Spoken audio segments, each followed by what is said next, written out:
maliki yaumiddin. Iyyaka na'budu wa iyyaka nasta'in. Ihdinas siratal mustaqim. Siratal ladzina an'amta 'alaihim ghairil maghdubi 'alaihim waladdallin. Bismillahirrahmanirrahim. Alhamdulillahilladzi anzala ala 'abdihil kitaba wa lam yaj'al lahu iwaja. Asyhadu an la ilaha illallah wahdahu la syarikalah. Wa asyhadu anna sayyidana Muhammadan abduhu wa rasuluh. Allahumma salli wa sallim ala sayyidina Muhammad wa ala alihi wa ashabihi ajmain. Subhanaka la ilma lana illa ma 'allamtana innaka antal alimul hakim. Rabbi shrah li sadri wa yassir li amri wahlul 'uqdatam min lisani yafqahu qawli. Wala haula wala quwwata illa billahil aliyil azim. Amma ba'd.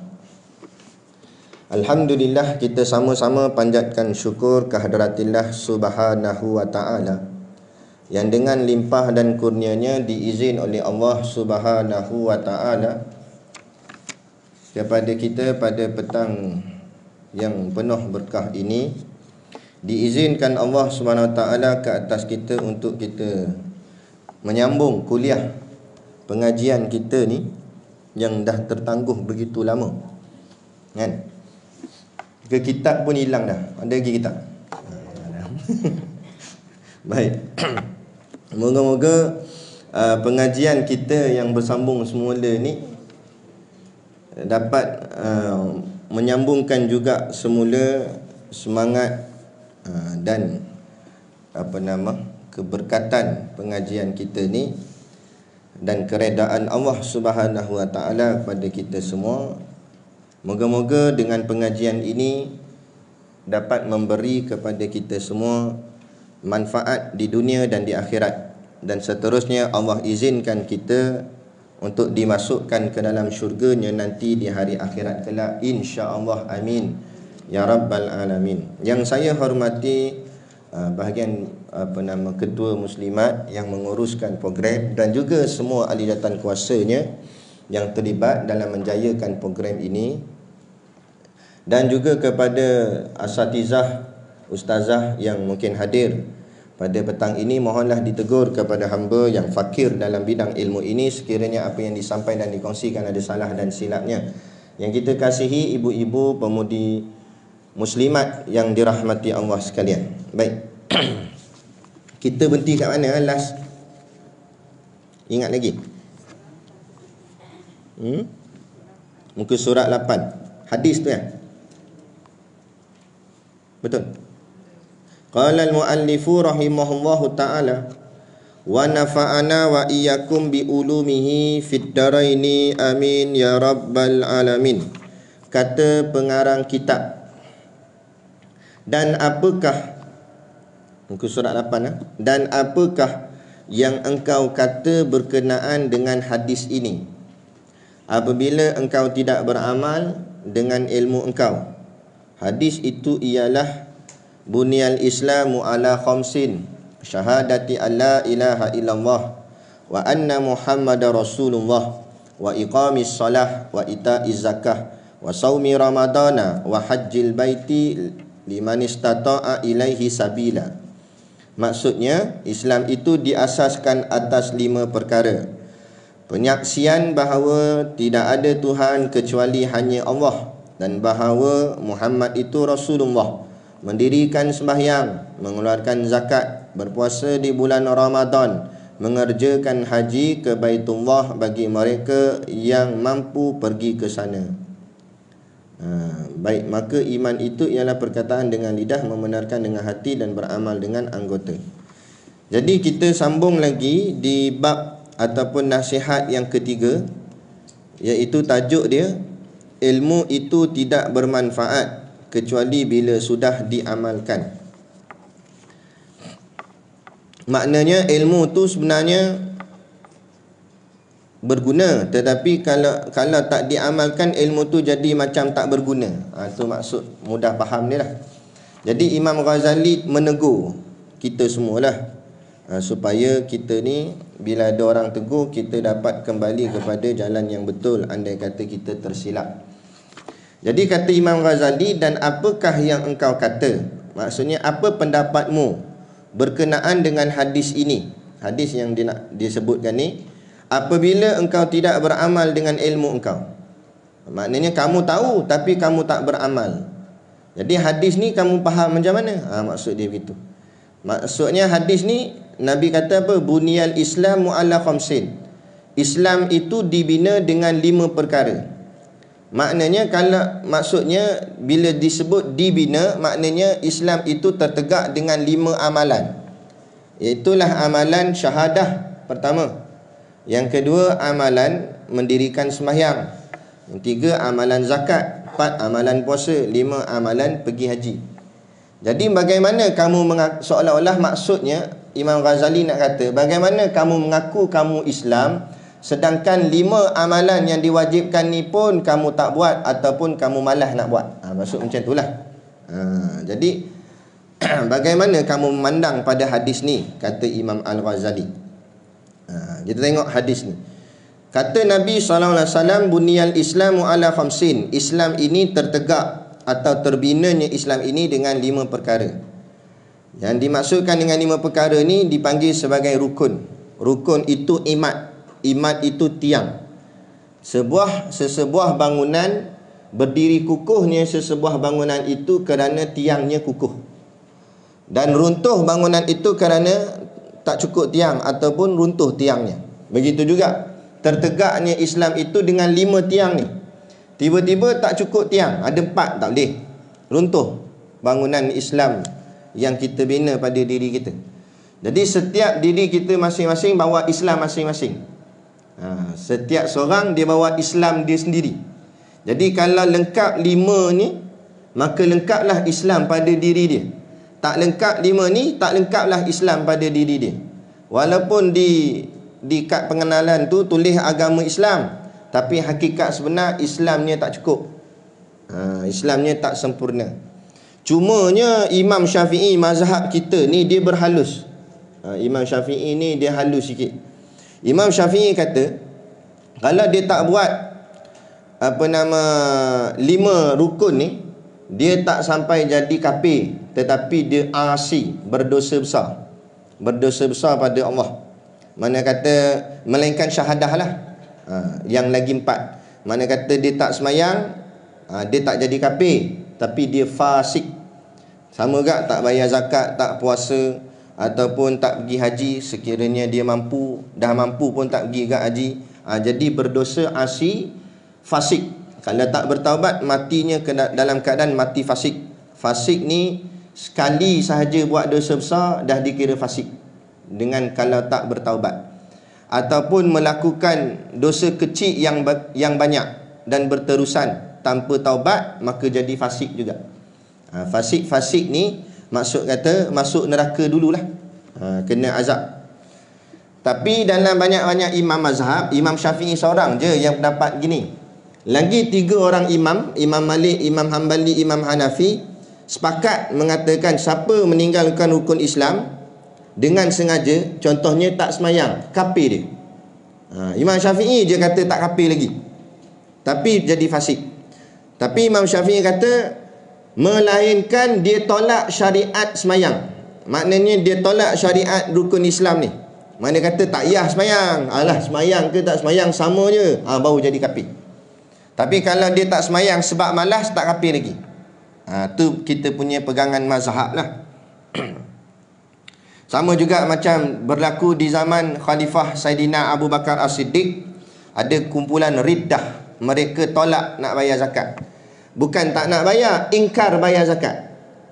Kita kalau terlupa bayar ke atau apa, itu apa orang cakap, berdosa je. Tapi dia ni memang tak nak bayar, ingkar. Satu kumpulan, satu kampung tu alasan dia kata sekarang umat Islam dah tak ada siapa yang fakir miskin. Zaman Saidina Abu Bakar jadi khalifah, umat Islam semua tak ada yang fakir miskin. Jadi buat apa lagi nak bayar zakat, dia kata. Sebab zakat tujuannya nak bagi kat fakir miskin. Jadi bila fakir miskin dah tak ada, tak payah bayar. Sayyidina Abu Bakar kata, apa yang dibuat Nabi aku buat, apa yang Nabi tak buat aku tak buat. Jadi walau bukan masalahnya miskin tak miskin, tapi zaman Nabi, Nabi wajibkan zakat, maka zaman aku memerintah juga wajibkan zakat. Siapa yang menolak perintah ini, maka jatuh kafir akan dia, maka murtad. Maka Sayyidina Abu Bakar istihar perang dengan orang kampung tu yang dipanggil sebagai golongan riddah, golongan yang murtad kerana menolak atau mengingkari apa yang telah ditetapkan oleh Allah dan Rasulnya. Jadi kesimpulannya, kita jangan sampai ingkar. Jangan sampai ingkar atau menidakkan. Menidakkan kewajipan semayang. Tak semayang nombor 2. Boleh tahan lagi lah, tak semayang pun jahat dah. Tapi ni lagi jahat, menidakkan semayang. Cara menidakkan ni makna kata, dia kata, alah, semayang ke tak semayang ke sama je. Hidup aku macam ni kak, kan? Bukan aku jadi kaya ni dengan sebab aku semayang. Dah, aku tak semayang pun aku boleh kaya. Cakap gini jadi kafir, lala tu juga. Kalau mati jangan tanam kubur orang Islam, tanam jerat Cina. Sebab apa? Sebab dia mati kafir. Dalam keadaan cakap gitu, terkeluar daripada akidah, terkeluar daripada Islam. Sebab kewajipan solat, dia begini, apa yang hukumnya wajib, dia tak boleh turun jadi sunat. Benda-benda yang hukum dia berat tak boleh turun jadi benda yang jadi ringan, tak boleh. Wajib ni berat, sunat ni ringan. Benda wajib tak boleh turun sunat, tapi benda sunat boleh naik wajib. Dia begitu. Macam semayang fardu yang 5 ni, tak boleh kita walaupun bergurau kita kata alah semayang asal sunat je, kafir cakap gitu. Sebab semayang fardu ni wajib hukum dia, turun darjat pada sunat jadi haram dan berdosa besar, dan akhirnya boleh jadi rosak akidah, jadi kafir. Jadi tak boleh. Adapun bahagian sunat kita naikkan taraf jadi wajib, tu boleh. Macam semayang duha, kita wajibkan atas diri kita. Kita kata, aku mulai sekarang aku nak mewajibkan duha atas aku. Maka semayang duha tu asal sunat, berubah jadi wajib bagi diri dia, bukan semua orang, diri dia seorang. Dan kalau dia tertinggal, wajib qada, sebab dia dah niat wajib. Kalau dia buat tak reti, berdosa. Sebab dah dia niatkan wajib atas duha tu. Jadi kalau tak mampu, janganlah pandai-pandai nak niatkan wajib. Cakap je lah kita akan buat duha bila kita ada masa, sudah. Buat apa nama, buat warak sangat, nak buat kata wajib lah kali tak buat. Baik. Dia begitu. Jadi sama juga macam masjid. Masjid turun jadi surau tak boleh, haram. Surau naik jadi masjid boleh. Ada? Tak boleh turun darjat tu tak boleh. Sebab tu ulama dulu-dulu pesan, kalau nak nak buat masjid baru, jangan sampai masjid lama tu dibiar. Dia tetap bertaraf masjid, makna kata, kan? Jadi masjid tu, kalau katalah kita nak runtuh masjid ni, lepas tu nak buat masjid baru, masjid lagi besar, sebab kapasiti tak cukup, orang nak datang ramai lagi, maka tiang-tiang masjid, apa yang ada dalam masjid ni jangan buang, tapi tanam bersama dia. Maksudnya kita nak buat base baru, ambil kayu-kayu yang dulu-dulu ni, masjid lama kan masjid kayu, ambil kayu lama tu tanam bawah dia, bertubuh simen. Makna kata orang yang wakaf kayu-kayu lama ni tetap berjalan pahala dia, sebab masih lagi diguna di bawah tapak masjid. Tapi setengah orang buat, dia buang. Mana boleh buang barang wakaf? Buang tak apa lagi, satu hal juga. Ada pula berebut Tok Imam dengan Tok Bilal ambil tingkap, yang ni ambil pintu.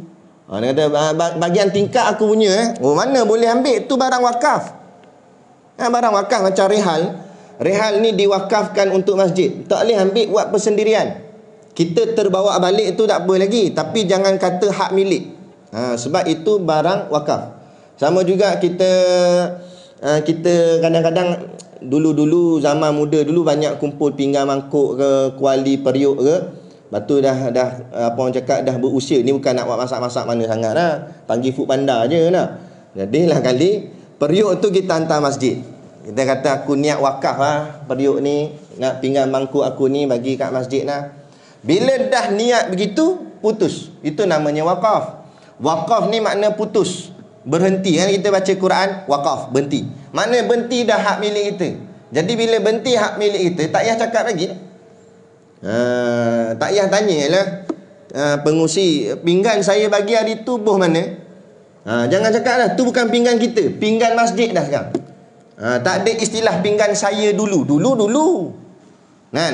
Tapi ni jadi kadang-kadang kita ni dia jadi bersangkut. Sampailah orang cakap apa, hujung dah pun nak bersangkut lagi. Dulu saya ada bagi pinggan. Tak. Kita bagi aircon, bukan aircon kita. Aircon tu masjid punya. Bagi kipas tu masjid punya. Soal kita pernah bagi tu belakang cerita. Tapi benda dah bukan hak milik kita. Jadi apa pun nak jadi pada dia, bukan urusan kita dah. Tu. Lepas tu kena faham dalam masalah ni lah, masalah-masalah perkara-perkara yang berkait dengan hal-hal ibadat ni. Jadi jaga, jangan cakap sampai kita mengingkari perintah Allah, kewajipan solat, kewajipan bayar zakat, kewajipan berpuasa. Tak puasa bukan tak apalah, maknanya kata jahat dah, tapi mengingkari puasa tu lagi jahat. Itu jadi kafir terus. Dan haji, liman istata'a ilahi sabila, pergi haji bagi siapa yang mampu. Macam mana yang dimaksudkan dengan makna mampu? Mampu ni bukan mesti dia kereta banyak. Ada kereta sampai 4 biji kata kawan jiran dia. Tapi haji tak pergi-pergi pun. Tak semestinya orang tu kereta 4 biji dia tahap mampu dah. Kadang-kadang 4 biji tu sebab dalam rumah dia ada 4 orang. Dia suami, lepas tu bini dia, lepas tu anak 2 orang. 4 ni kerja pula lain-lain tempat. Ayahnya kerja taping, mak kerja ipoh, anak dia yang sulung kerja pangkor. Yang kecil sekali jauh sikit, Johor.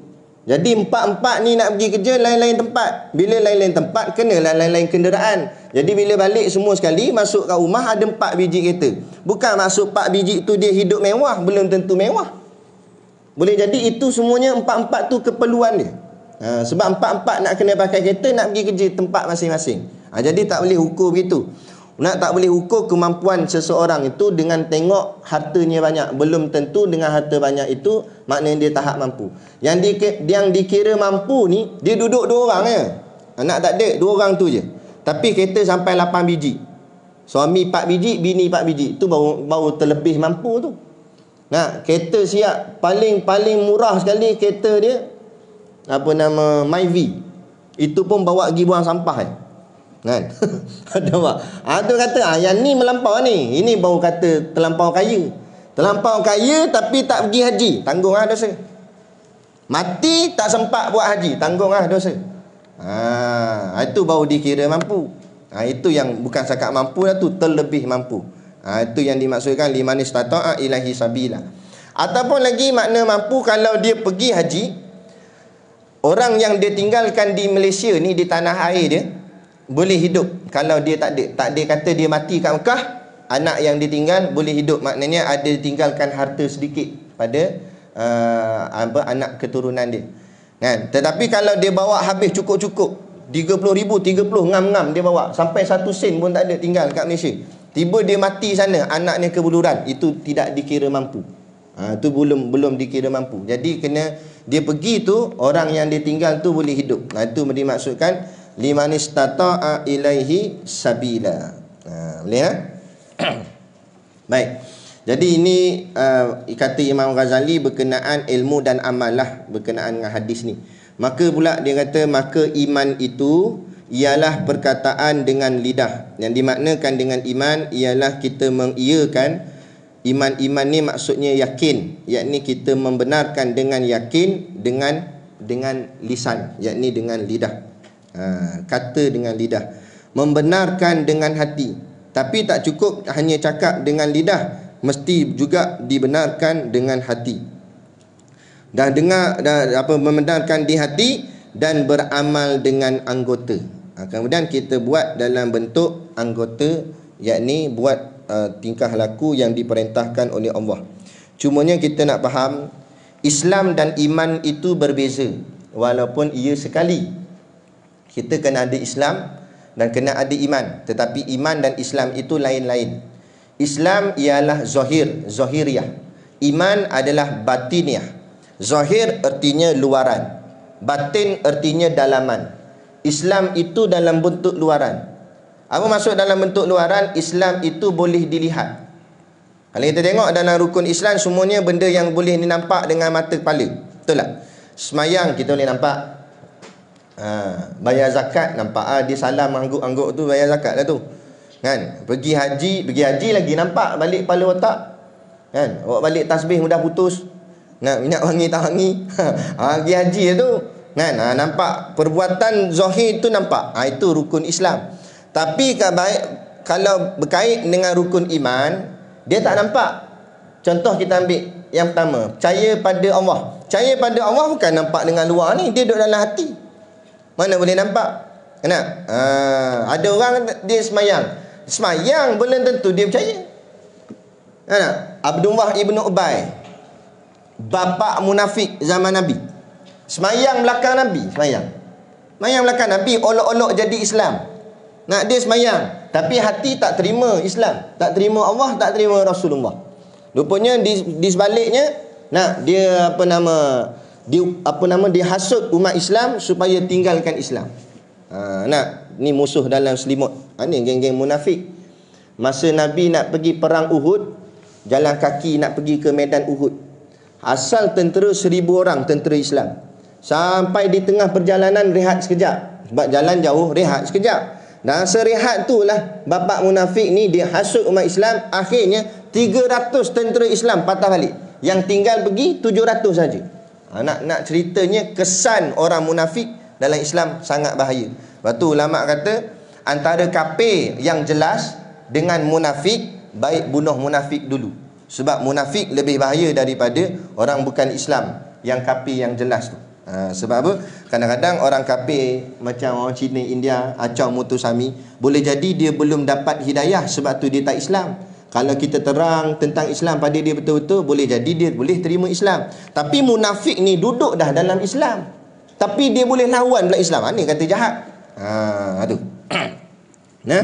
Jadi iman dia mestilah membenarkan dengan lidah. Tak cukup dengan lidah, mesti benar di hati. Kalau setakat lidah tapi tak benar di hati, itu munafik. Dan kalau dia dah benarkan dengan lidah, kemudian dia benarkan dengan hati, tapi dia tak beramal, itu fasik nama dia. Jadi ada 3 kategori. Jadi yang sebenar-benar orang yang benar-benar beriman, 3 dia kena buat. Benarkan dengan lidah, benarkan di hati, dan beramal dengan anggota. Maka itu bahagian syaraknya, bahagian akidah dan juga fiqh. Tapi bila berbalik kepada tasawuf, dia termasuk dalam kategori zikir. Zikir ni zal kafra zakara. Itu artinya ingat. Zikir maknanya ingat. Jadi zikir ada tiga kategori. Pertama, zikir lisan, macam tadilah, membenarkan dengan lidah, zikir dengan bercakap. Zikir dengan lisan, yakni zikir yang biasa kita zikir pas sembahyang tu lah. Subhanallah, subhanallah, subhanallah, kita zikir. Alhamdulillah, ataupun kita baca tahlil, la ilaha illallah, maknanya zikir dengan menggunakan mulut, bercakap. Sebab tu lazimkanlah berzikir dengan lidah. Maksud lazim ni macam mana? Apabila kita nak cakap pun, biar ada nama Allah dalam cakap kita tu. Contoh kawan kita ajak pergi kenduri ke apa, jangan lupa minggu depan kendi rumah aku. Jawab insya Allah. Jangan kata saya minggu depan aku datang Tak. Cakap insya Allah saya datang. Tapi kadang-kadang orang kita ni tu masalahnya, kalau semua mengaji ilmu agama baru faham. Ni ada mengaji, ada tak mengaji. Akhirnya bila kita cakap insya Allah, dia kata jangan macam tu, datang sungguh jangan insya Allah macam tu. La ilaha illallah. Ambil kitab ni gulung rapat-rapat, ketuk kepala dia. Insya Allah tu mana nak datang lah, tapi dengan izin Allah. Dengan izin Allah. Tu. Lepas tu kita kena faham betul-betul. Habis kalau suami tanya, ibu-ibu sekalian, kalau suami tanya, yang bagi tak abang kahwin satu lagi, nak jawab je ni? Tak, ni soalan betul sungguh. Nak jawab je ni? Jawab insya Allah. Jangan tak bagi terus, insya-Allah dulu. Jangan ustaz kalau jadi sungguh nak dengan izin Allah. Nah, Allah izin baru jadi, Allah tak izin tak jadi. Tapi biasanya Allah tak izin, jangan risau. Kan? Maknanya kita berserah pada Allah. Tapi bila kita tak berani nak cakap dia tu, kita bergantung pada diri kita, tak bergantung pada Allah. Situ masalah. Ni soal akidah kat ni, jangan main-main. Soal poligami pun memang poligami, tak, tapi keyakinan kita pada Allah. Serah pada Allah lah. Kalau Allah izin, jadilah. Bang oi, cakap macam tu. Allah tak izin tak jadi bang. Abang tak payah sembang lah. Kalau Allah tak izin tak jadi. Kalau Allah izin baru jadi. Apa biar dia nak buat macam mana pun, Allah izin jadi. Dia sungguh macam mana pun, kalau Allah tak izin tak jadi. Kita pegang, la tataharraku zarratun illa biiznillah. Takkan berganjak walau sebesar zarah. Benda halus, zarah ni kecil. Takkan berganjak benda yang halus kecil, melainkan biiznillah, dengan izin Allah. Nah, makna benda halus pun nak bergerak dengan izin Allah, apatah lagi benda yang besar-besar. Itu cerita dia. Ini soal keyakinan kepada Allah. Inilah namanya iman. Jadi zikir lisan. Biasakan, lazimkan sebut nama Allah dalam apa saja kita buat. Nampak benda yang mengejutkan kita, Masya Allah. Nampak dapat benda yang baik, Alhamdulillah. Kan? Nampak benda yang mengagumkan, cantik, Subhanallah. Kan? Dapat musibah, Innalillah. Kan? Dengar jiran sebelah kena COVID, cakap Innalillah. Tapi orang kita salah faham, Innalillah tu makna mati. Bukan makna mati. Kawan tu kena COVID, Innalillah, tak mati lagi, dia kata. Nah, bukan cerita asal mati, musibah. Nak ceritanya, sesungguhnya sesuatu itu datang daripada Allah dan kembali pada Allah. Maknanya musibah ni, wabak ni, COVID ni datang daripada Allah, dan Allah jua yang boleh angkat balik.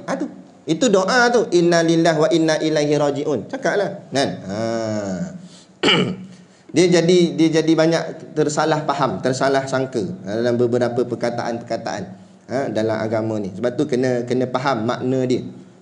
Itu zikir lisan. Kemudian membenarkan dengan hati, itu dipanggil zikir qalbi. Cuma zikir qalbi ni patutnya last sekali, tinggalkan sekejap. Kemudian kita nak pergi dan beramal dengan anggota. Ini dipanggil zikir fi'li. Boleh kita lazimkan mulut kita sebut nama Allah selalu dalam kita buat apa, insya-Allah, masya-Allah, ataupun kita berzikir subhanallah sambil-sambil ibu-ibu nak masak nasi ke apa ke, potong timun ke apa, sebutlah nama Allah, subhanallah, subhanallah, subhanallah, subhanallah. Itu zikir supaya makanan jadi berkat. Bagi makan ke anak-anak, anak-anak jadi dengar cakap. Jadi elok perangai, akhlak, kan? Doa. Nasi tu masak, bila nasi dah masak, kita nak tuang ke pinggan dah tak? Kita buka periuk nasi tu, dia punya apa, wak dia tu naik. Masa wak dia tu naik tu, doa selawat 3 kali, doa, ya Allah, lembutkanlah, kan, suami dan anak-anakku. Lepas tu tiup. Jangan lembut, jangan jadi lembut sungguh, lembut hati. Sebut lembut je kan, elok suami ni gini kan jadi. Lembut hati, ya Allah, lembutkanlah hati dia, supaya dia janganlah garang-garang sangat. Anak-anak pun dengar cakap, kan? Ni kita berada di zaman yang akhir zaman ni, zaman susah, zaman cabaran. Nak orang cakap apa, nak berlawan dengan suasana sekitar, keadaan yang menyebabkan hari ni budak-budak muda semakin jauh dengan agama. Ni susah ni nak hadap ni. Jadi tip kita buat tu dalam masakan kita. Tiupkan dia pada dia. InsyaAllah berkat, buat selalu. Jangan sekali je buat, tak jadi ustaz. Lepas tiup dia tamparnya saya. Baru sekali buat banyak kali, istiqamah, kan? InsyaAllah, kan? Baik. Jadi itu namanya zikir lisan. Yang kemudiannya zikir fi'li pula. Zikir fi'li ialah zikir perbuatan. Mana zikir perbuatan? Iaitu perbuatan-perbuatan dalam rukun Islam tu. Makna semayang, puasa dan sebagainya. Itu kan perbuatan. Perbuatan itu menunjukkan bila kita buat, itu tandanya kita zikir pada Allah. Maksud zikir pada Allah maksudnya, zikir kan saya sebut tadi makna diingat. Dengan kita mengerjakan ibadat-ibadat itu menandakan kita ingat kepada Allah. Dengan kita semayang, tanda kita ingat Allah. Sebab tu orang yang hatinya terlalu mengingati Allah, maka dia akan ternanti-nanti waktu semayang. Jap-jap tengok jam, 4 dah asar. Jap-jap tengok jam, nak maghrib dah. Dia mainan dia waktu semayang. Suatu orang dulu-dulu kalau perasan, kalau dia nak janji apa-apa, dia tak sebut pukul waktu berapa, tapi dia sebut waktu semayang. Kenduri hang tu buat bila? Pas Zuhur kata. Orang tak kata pukul 2, dia kata pas Zuhur. Kan? Dan kita nak pergi rumah kawan tu bila? Pasal lagi pergi maknanya suatu semayang tu jadi waktu bagi kita orang Islam, orang beriman. Kalau orang kafir apalah lantak dia. Kan? Kita biasakan dengan suasana begitu, supaya dengan kita sebut selalu waktu-waktu semayang, itu tanda kita ingat pada semayang. Ingat pada semayang itulah tanda ingat pada Allah. Dia gitu. Lazimkan begitu. Esok nak pergi pukul apa esok? Pas subuh kita pergilah. Jangan itu. Pas subuh tu biar pukul apa pun, pukul 9 pun pas subuh, pukul 10 pun pas subuh lagi. Pukul 11, pukul 12 tengah hari pun pas subuh lagi. Nak ceritanya kait dengan waktu semayang.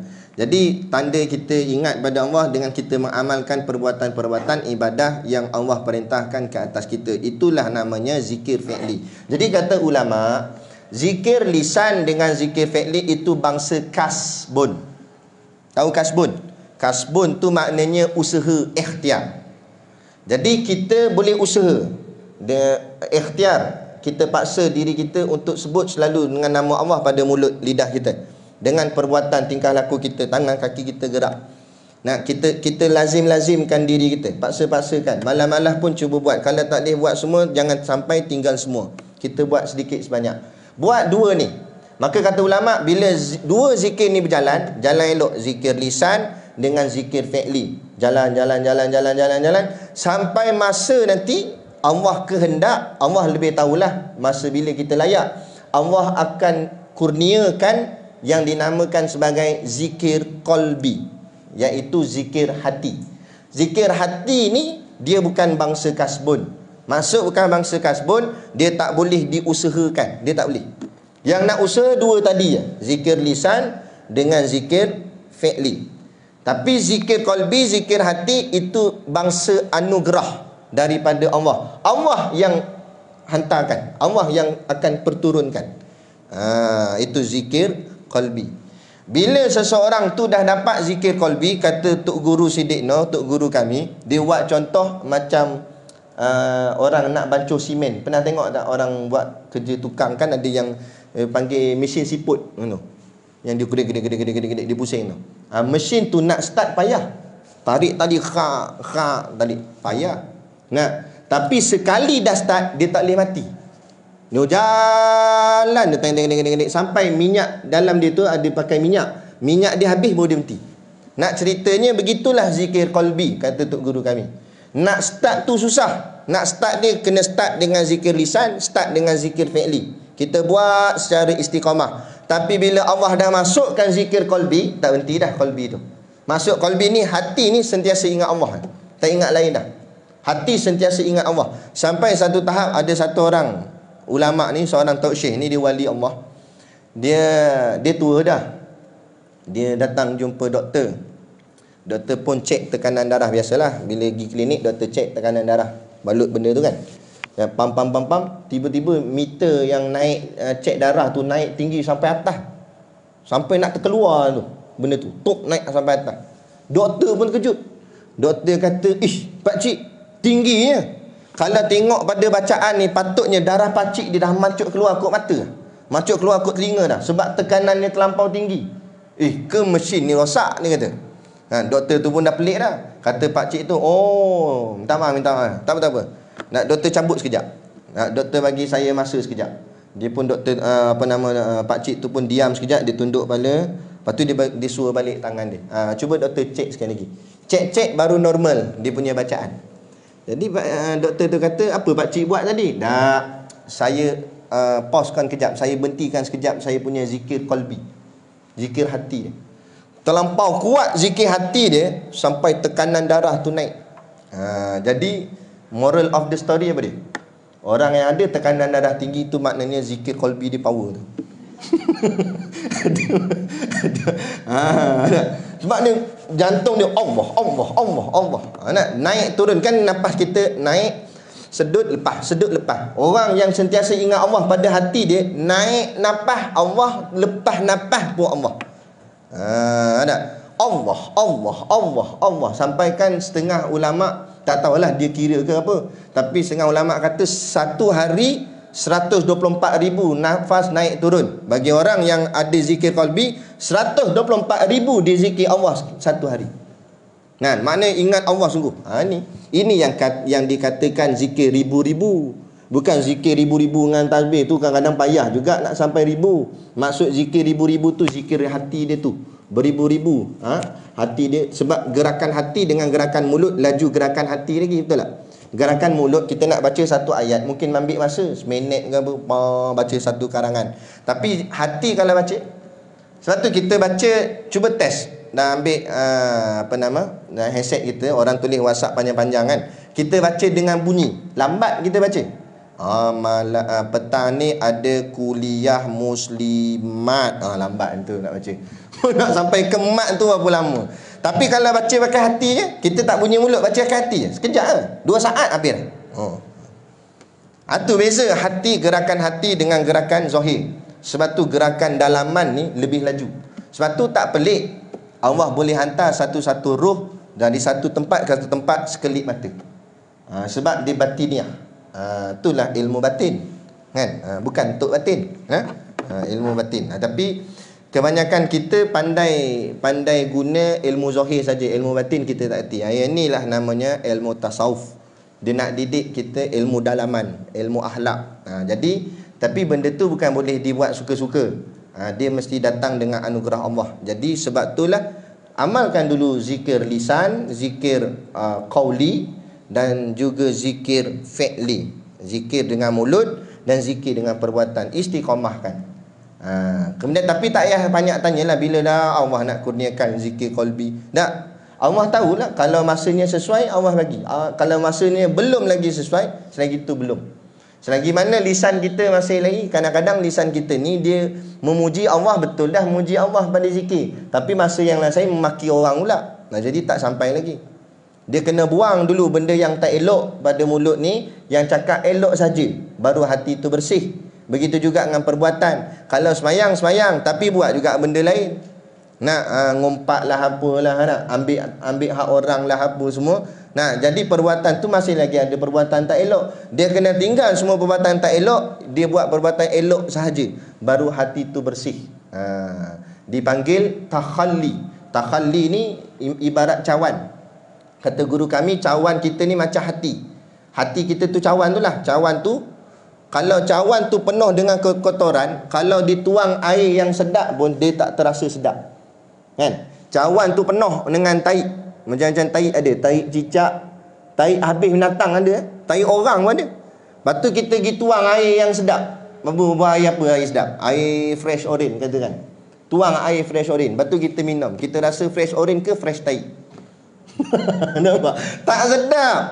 Sebab itulah ibu-ibu yang dirahmati Allah sekalian, ibadat kita tak rasa lazat. Itu punca dia. Kenapa ustaz semayang saya macam terpaksa je, macam terbeban aja? Sebab hati kita kotor lagi.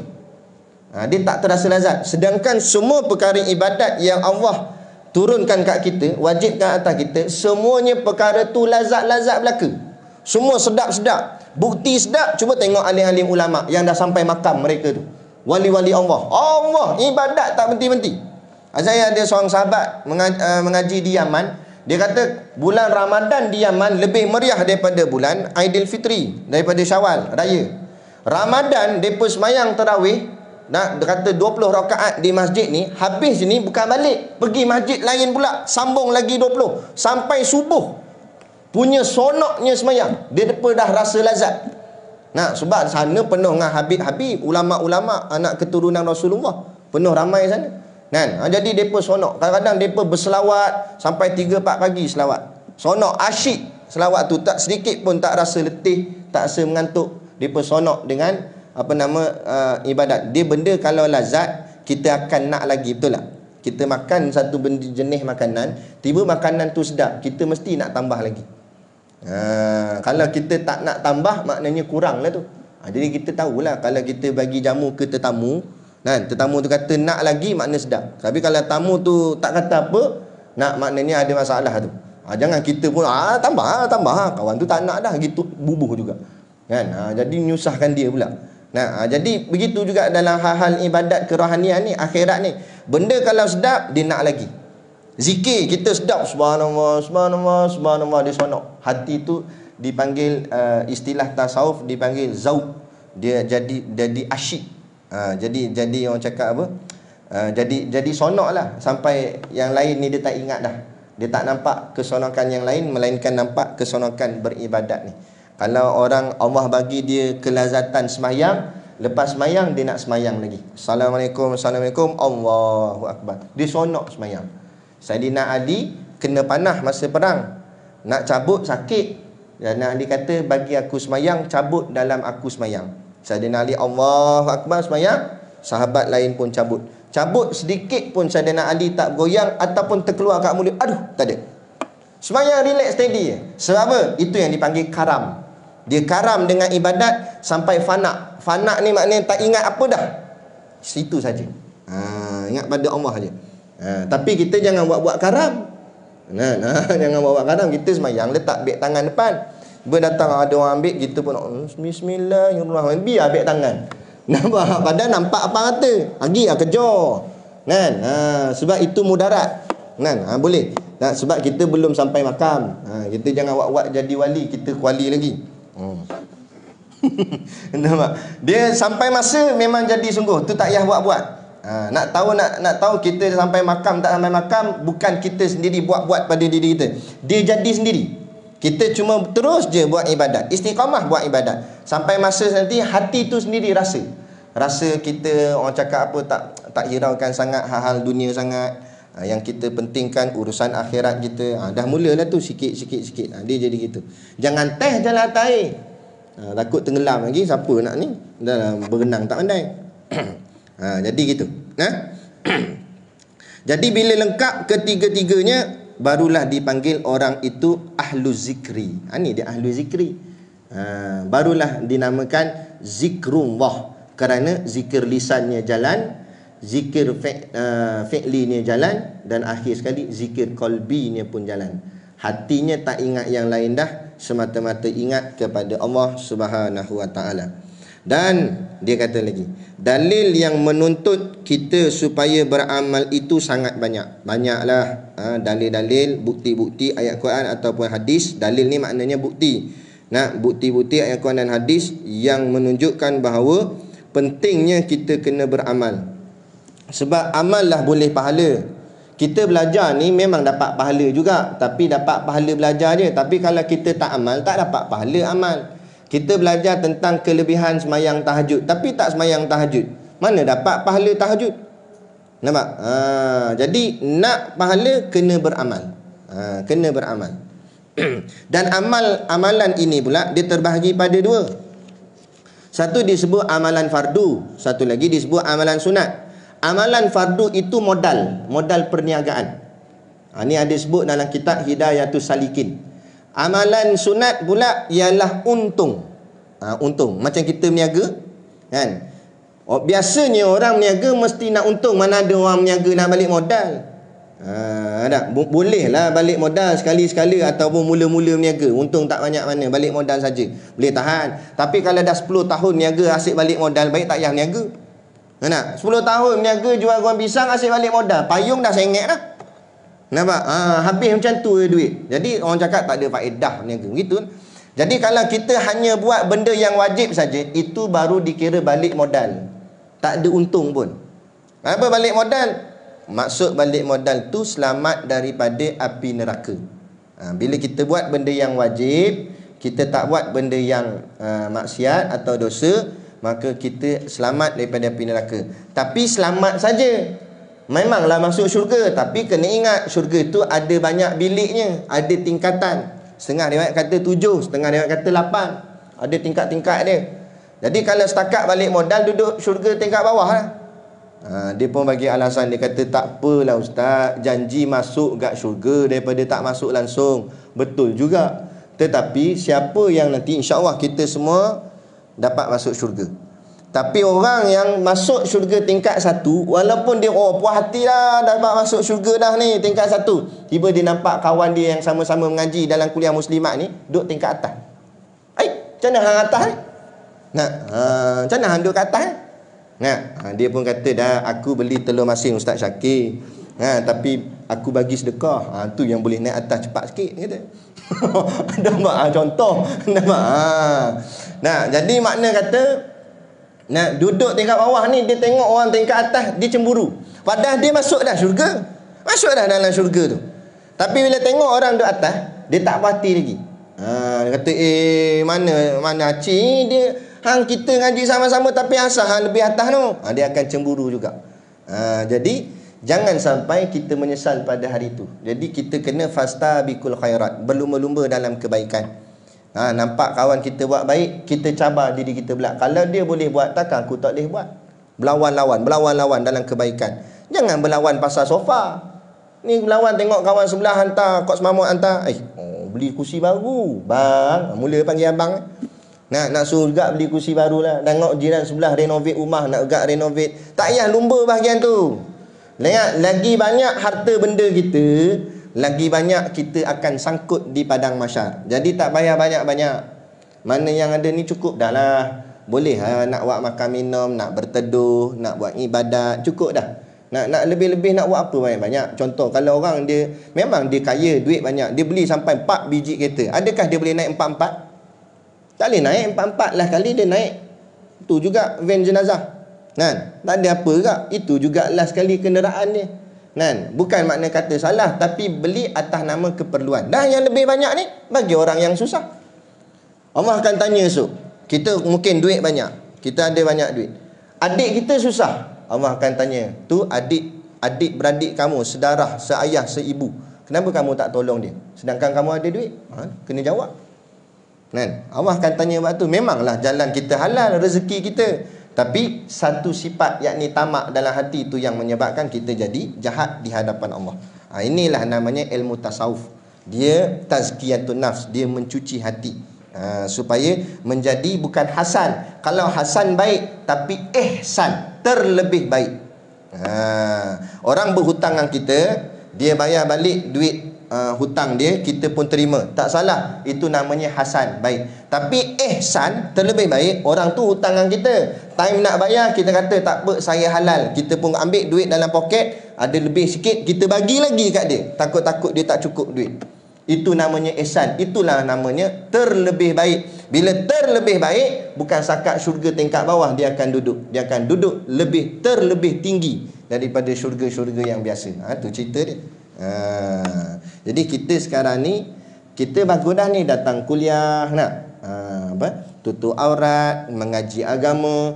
Kita ni dah dikira hasan. Cuma kita nak latih diri kita supaya jadi ihsan, jadi lebih baik lagi. Tak cukup jadi baik saja, supaya kita tak menyesal nanti di hari akhirat kelak. Kita kena buat betul-betul dalam masalah amal ni. Dia gitu. Jadi dia kata dan dalil yang menunjukkan yang menuntut kita supaya beramal itu sangat banyak sekali sehingga tidak dapat dihitung banyaknya. Banyak sangatlah dalil ayat Quran dan dalil hadis. Dan walaupun seseorang hamba itu masuk syurga hanya dengan rahmat Allah dan kemurahan Allah Ta'ala, namun rahmat dan kemurahannya itu didapatkan setelah seseorang hamba itu mempersiapkan diri dengan ketaatan dan ibadat. Betul, nak masuk syurga Allah itu dengan rahmat dan juga kemurahan Allah. Maksud rahmat ialah kasih sayang. Betul, masuk syurga itu dengan sebab kasih sayang Allah. Tapi bagaimana nak dapat kasih kalau tidak dengan beramal? Sebab tu amalan yang menambahkan kasih Allah ialah amalan-amalan sunat. Itulah yang dipanggil untung. Kalau amalan wajib itu memang kewajipan kita, nak tak nak kena buat. Nak tak nak kena buat. Contoh seorang isteri yang solehah kepada suami. Kewajipan dia, suami perintahkan dia suruh masak, dia itu dah jadi kewajipan dia, kena masak untuk suami dan anak-anak. Dia masak. Dia masak apa pun dah terlepas dah kewajipan dia. Tapi atas ihsan terlebih baik bukan sakat dia masak. Dia masak lauk kegemaran suami dia, lauk yang sangat sedap. Dia tak reti, dia sanggup pergi belajar supaya dapat menyukakan hati suaminya. Dia buat betul-betul masak tu. Maka terlebih baik, itulah namanya ihsan. Nah, itulah yang dikatakan kasih. Sama juga dalam beribadat kita pada Allah. Kewajipan kita sebagai hamba Allah memang kena sembahyang fardu 5 waktu. Tapi menunjukkan terlebih kasih kita pada Allah, benda yang Allah tak wajibkan pun kita buat juga, yakni amalan sunat. Tu amalan sunat. Macam saya sebut, saya cerita dekat anak murid saya kat sekolah, untuk fahamkan apa beza amalan fardu dengan amalan sunat. Saya perintahkan mereka suruh pakai jubah dan pakai serban. Mereka pun pakai jubah, pakai serban. Saya marah tak bila mereka pakai jubah serban? Tak marahlah, sebab makna kata pelajar saya taat perintah saya. Dengar cakap saya suruh pakai jubah, mereka pakai jubah. Suruh pakai serban, mereka pakai serban. Maknanya mereka dengar. Jadi kita seronok dah tu, kita suka dah dengan dia. Tapi macam mana nak buat guru tu terlebih suka? Padahal suka dah guru tu, tapi nak buat dia terlebih suka. Yang ni yang sayang tu lebih. Macam mana? Bukan sakat dia taat perintah guru ni pakai jubah serban, tapi bila dia nampak guru ni bawa kitab, dia akan cepat-cepat, wahai guru biar saya tolong bawa kitab. Benda tu guru tak suruh pun, tapi bila dia buat macam tu, guru akan terlebih suka. Maka bila terlebih suka, kasih anak murid tu dengan anak-anak murid yang lain sama ke tak sama? Tak sama. Sebab tu Allah tanya, wahai Rasulullah, kul, katakanlah, hal yastawil ladina ya'lamuna wal ladina la ya'lamun. Katakanlah wahai Muhammad, sama ke orang yang aku beri ilmu pengetahuan, mengaji, dengan orang yang jahil, orang yang tak ada ilmu pengetahuan? Sedangkan semua orang aku bagi rezeki, tapi dari sudut ilmu pada yang aku kasih, Allah aku beri. Nah, macam ramai-ramai ni, ramai kalau ikutkan area Manjung ni dan sebagainya, tempat-tempat semua ni ramai. Tapi yang terpilih satu kumpulan yang kecil, tak semua sekali, kan? Yang boleh datang, yang boleh hadir. Kadang-kadang kalau ikut sibuk, semua kita pun sibuk. Tapi bila bahagian agama, Allah lapangkan kita untuk duduk dalam bahagian agama. Itu tandanya Allah permudahkan urusan kita, Allah permudahkan jalan kita. Itulah nikmat dan itulah rezeki. Jangan nampak rezeki duit saja, kan? Rezeki ni lapang, mudah untuk buat kerja-kerja agama atau ibadat kepada Allah. Itu cerita dia. Baik. Dan walaupun seseorang hamba itu masuk syurga dengan rahmat Allah dan kemurahan Allah Ta'ala, namun rahmat dan kemurahannya itu didapatkan setelah seorang hamba itu mempersiapkan diri dengan ketaatan dan ibadat. Jadi nak dapat kasih sayang Allah, mestilah dengan jalan ibadat. Jadi ibadat kita, saya bagi tips, kita kena ubah konsep. Kalau selama ni ibadat kita ni macam keterpaksaan, tukar dia kepada ibadat kehambaan ataupun ibadat mahabbah. Mahabbah ni maknanya kecintaan. Kalau kita nak Allah cinta pada kita, kita buktikan dulu cinta kita pada Allah. Dengan cara macam mana? Buat ibadat dengan rasa kasih dan sayang. Ada orang lepas semayang subuh ternanti-nanti semayang zuhur. Sebab dia tak sabar, dia ada rasa kasih dalam hati dia. Ya Allah, bila pula mayang zuhur ni? Rasa lama lah ternanti-nanti. Habis mayang zuhur, ternanti-nanti semayang asar, kan? Habis semayang asar, ternanti-nanti maghrib. Dia pun jap-jap tengok jam, bila ustaz ni nak berhenti, nak maghrib dah ni, dia kata. Tu dah mula kasih lah tu. Nampak? Dia dah kasih pada perkara-perkara ibadat. Tu. Jadi kita kalau buat dulu pun tak apa. Buat dulu, kan? Nanti lama-lama dia datang sendirilah dalam hati kita. Tu. Jadi bila dah dapat kasih, barulah layak Allah menuangkan kasih Allah pada dia. Barulah kita boleh berjaya mendapat kasih Allah. Bila dah dapat kasih Allah, beginilah kata guru kami, Tok Guru Siddiq Noh, kalau Allah sayang kat kita, takkan gama Allah nak masukkan kita dalam nerakanya. Gitu je. Benda kalau kita sayang, kita tak sanggup bakar. Betul tak? Macam barang-barang nostalgia orang-orang lama, zaman 60-an, 70-an dulu, kan kadang kita ada simpan barang-barang lama kita, kan? Barang-barang dulu-dulu, barang mak kita ke, kita sayang barang, padahal barang tu tak pakai dah. Kerana setrika lama, setrika pakai arang tu kan, setrika lama, mana pakai dah. Sekarang canggih dah teknologi, Kan? Mana pakai dah barang tu. Tapi benda tu kita kasih, kita sayang. Anak nak buang, kita tak bagi. Buanglah mak oi. Jangan. Benda ni mak sayang, gitu. Bila Allah dah sayang kat kita, Allah takkan bakar kita dalam api nerakanya. Itulah sebab amalan ni bukan nak banyak-banyak ibadat. Tapi amalan ni walau sedikit tapi kualiti, bukan kuantiti. Jangan kejar kuantiti, tapi kejarlah kualiti. Buat ibadat walau sikit tapi buat sungguh-sungguh. Buat cantik-cantik, buat elok-elok, maka walaupun sedikit itulah Allah sayang, Allah kasih, maka dengan sebab kasih kita akan diselamatkan Allah daripada dibakar di dalam api neraka Allah, insya-Allah. Amin. Kerana rahmat Allah itu dekat kepada hamba-Nya yang berbuat baik. Nah, jadi rahmat Allah itu dekat kepada orang yang berbuat baik. Tanda seseorang itu telah diterima Allah akan kasih-Nya, tandanya kita tengok sikap diri kita. Lepas kita dah bertaubat, kita bertambah baik atau macam lama juga atau makin teruk. Kalau makin teruk, maknanya tak ikhlas kita punya taubat. Kalau sama saja, maknanya taubat kita Allah belum terima. Tapi kalau semakin elok, semakin baik, semakin dekat dengan Allah, ibadat semakin rajin, itu tandanya taubat kita Allah sudah terima. Dan Allah dah mula kasih pada kita.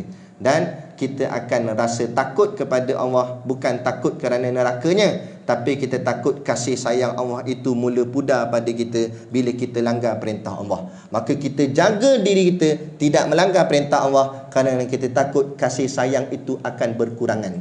Maka inilah namanya ibadah mahabbah.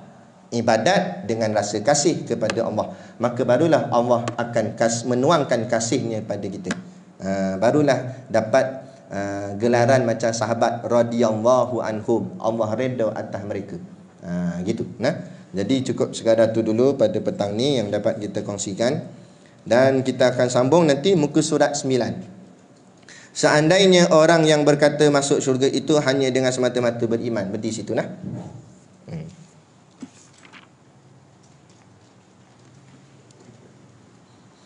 Baik, jadi macam biasalah ada sedikit produk perniagaan. Jadi disebabkan kelas kita ni lama tak ada, kan? Jadi mestilah dah berapa? Berbulan-bulan rasanya. Setahun. Jadi perempuan kena beli barang tu macam setahun punya barang kena beli. Kodor balik. Jadi pakat-pakatlah membeli sambil niat menderma untuk bantu perjuangan sekolah kami lah, sekolah Ustaz Siddiq Nur, supaya kami dapat melahirkan pelapis-pelapis ulama pada masa-masa akan datang dan dapat membantu ummah dan membimbing umat kita lagi-lagi di akhir zaman yang penuh dengan cabaran dan ujian dan fitnah, supaya dapat terus terbimbing agama ni pada jalan yang sebenarnya, insya-Allah. Jadi cukup sekadar tu. Saya mohon maaf sekiranya terkasar bahasa atau mengguris hati mana-mana pihak. Apapun yang datang, yang baik itu datang daripada Allah, dan kekurangan dan silap itu adalah silap saya sendiri dari segi adabnya. Adapun hakikatnya kullu min indillah, setiap sesuatu semuanya daripada Allah. Wabillahi taufiq wal hidayah. Wassalamualaikum warahmatullahi wabarakatuh. A'udzubillahi minasyaitonir rajim. Bismillahirrahmanirrahim. Alhamdulillahirabbil alamin, wassalatu wassalamu ala asyrafil anbiya'i wal mursalin sayyidina Muhammad wa ala alihi washabihi ajmain. Allahumma taqabbal minna salatana wa du'aana innaka antas samiul alim wa tub alaina innaka antat tawwabur rahim. Allahumma ja'al dinana dinan nabiy Muhammadin sallallahu alaihi wasallam, wa islamana islamal muslimin, wa imanana imanal mu'minin, wa salatana salatal khashiin, wa a'malana a'malas salihin, wa niyatana niyatal mukhlisin, wa dhunubana ya Allah dhunubal mustaghfirin, wa hayatana hayatal ulama, wa mautana bi mauti syuhada, wa adkhilnal jannata ma'al anbiya'i alaihimus salatu wassalam. Rabbana atina fid dunya hasanah wa fil akhirati hasanah wa qina adzabannar wa qina adzabannar wa qina adzabannar. Allahumma barik lana fi Rajab wa Sya'ban wa balighna Ramadan, ya Allah, wa balighna Ramadan wa balighna Ramadan. Wa sallallahu ala khairi khalqihi sayyidina Muhammad wa ala alihi wa sahbihi wasallam. Subhana rabbika rabbil izzati amma yasifun, salamun alal mursalin walhamdulillahi rabbil alamin. Amin ya rabbal alamin. Taqabbalallahu minna wa minkum.